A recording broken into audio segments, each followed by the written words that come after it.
Hindi na nga maitago sa kanilang pagmukha ang kaligayahan matapos silang magkita matapos ang 8 taon. Kaya kahit na video ang ginagawa ko, pumosing sila na parang mga bida sa Pugad. Baby! Ay! Baby! Pero pupunta tayo sa JD Bakery and Cafe, mga kosa. Andito pa rin kasi tayo sa Iloilo City, the City of Love. Ayan na nga. Ayan na nga, sadyain na natin tong JD. May crunchy chips sila, may pansit molo at apple crumble. Alright, ayan na, nagugulat-gulat pa ako dito sa lugar nila. Napakalaki pala nitong JD sa loob. Okay. Tatambad ka agad sa inyo yung sandamukal na mga tinatinapay dyan. Lahat ng klase ng tinapay, makikita nyo dito. At napakaganda ng presentasyon ng kanilang mga tinapay, mga kosa. Nakita nyo, nakalagay pa sa mga botelya. Ay mga ano pala yan, mga garapon. Kita nyo, talagang mapapabili ka pag ganyan yung presentasyon ng mga tinapay.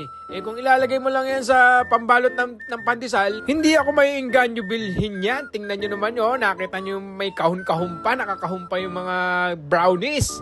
At iba't ibang klaseng brownies yan. Name it and you will claim it. At kung napansin nyo, may mga donut din tayong nakita dyan, di ba?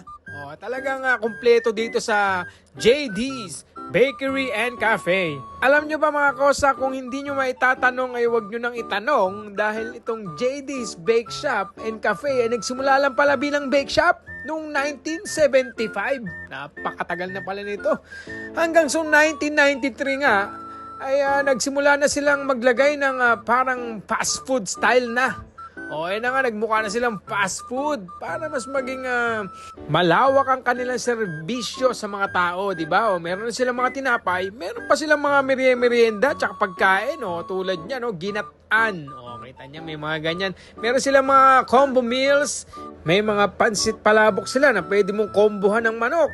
May mga cordon bleu sila na may kasamang kanin, yung mga combo na yan, May breakfast din pala sila. Teka muna, Pepa. Titikman natin tong Braso de Mercedes. Nako, si Mercedes Cabral. Ito nga pala yung kaibigan ni Darling My Love So Sweet, si Lelot. Ayan. Ayan ang kanyang braso. Ayan pala yung Braso de Mercedes. Hindi yung braso ni Lelot, ha? Braso de Mercedes Cabral. Alright, hiniwan ni Papa John Lloyd ang Braso de Mercedes. Ang sarap mo, Mercedes. Ang sarap mo, Braso de Mercedes. Nagmula pala itong Braso de Mercedes dito sa Pilipinas. Noong mga panahon ng mga Kastila, Spanish era, mga kosa. Sa atin pala talaga nagmula itong Braso de Mercedes na to. Akala ko sa Spain. Sa salitang Ingles, ito ay Arm of Mercedes. Ngunit ang itinutukoy palang Mercedes dito ay Our Lady of Mercy. Kaya this is the arm of Our Lady of Mercy. Alright.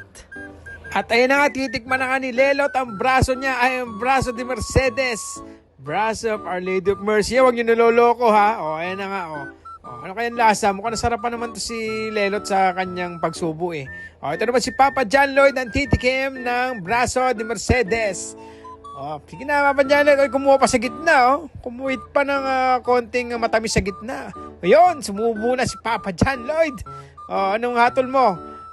Ayos naman yata, Wala naman siya sinabi. Wala naman nabanggit si Papa John Lloyd, umisa pa, Nasarapan niya. Hindi, bibigay pala sa kanyang mga chikiting. Masarap daw, Ito naman palabok ang titikman natin. Pigaan muna natin ang kalamansi yan. Nako, kitang-kita nyo kung gaano kalupit ang combo na yan. Pansit palabok at Chicken Joy. Ay, fried chicken. Sa Jollibee pala yung Chicken Joy. Ayan, Ikaw muna, Mama Lelot. Ikaw muna tumikim niyan. Bago si Papa John Lloyd. Ayan, Kumuha na nga ng fried chicken at ng pansit palabok. Itong si Lelot. Siya ang ating kasama sa tikiman portion ngayon. Sumubo ng palabok. Alright yan. Kumunot ang noo niya pero umokay naman siya. Anyway, talagang masarap talaga ang pansit palabok dito sa JD. Talagang yan ang laging nauubos sa kanilang paninda. Oh, kasi mas masarap yan kaysa sa Jollibee. Char lang. Ewan ko. Basta, pareho silang masarap. At lalo yung fried chicken nila. Ang gustong-gusto ko dyan sa fried chicken, yung sausawan nila. Yun, nakikita nyo ba sa mangkok na yan? Excuse me po, platito pala. Para kasing pinaghalong kalamansi at patis at suka yung sausawan na yon para yun sa fried chicken. At yan, hinahatid na nga sa amin ang longganisa, long silog mga kosa. Oh. At meron din tayong, ano tawag dyan? Ang tawag dito, Bake Mac. O ayan, may Bake Mac din pala kaming in-order dito. Talaga to si Lelot galante ngayong araw. Nilibre kasi kami nito si Lelot Si Lelot talaga, galante yan. Ayan, kaya sinama namin dito. Kung di naman manlilibre, hindi namin sasama dito sa JD yan At tinikman niya nga yung longganisa. Masarap din daw, manamis-namis. O, kita mo? Talagang masasarap ang mga pagkain dito sa JD. Mura pa. At talagang presentable. Malinis. Aircon pa, malamig. O, kita nyo, talagang hindi ka pagpapawisan habang sumusubo ka ng long silog. O, yan ang ating mga chikiting. Siyempre, para sa kanila, fried chicken with rice lang yan. Medyo mahirap lang pakainin itong mga to at kailangan ko pa silang aliwin. O, aliwin ko muna ng ganyan, no? Parang mga, ayan, left, right, left, right, left, right. O, who's the one? Who's the one? Left. O, ayan. Subo mo na! Pinaggigigil pa ako Ayan, madali naman palang kausap tong mga to Mabait yung mga yan, mga chikiting. Mga chikiting ni Papa John Lloyd. Mga kamukhang kamukha niya. At syempre, umorder nga kami ng brownies din. Para sulit ang panlilibre ni Lelot. Ang sarap ng brownies! At syempre, magliligpit ang portion din naman tayo.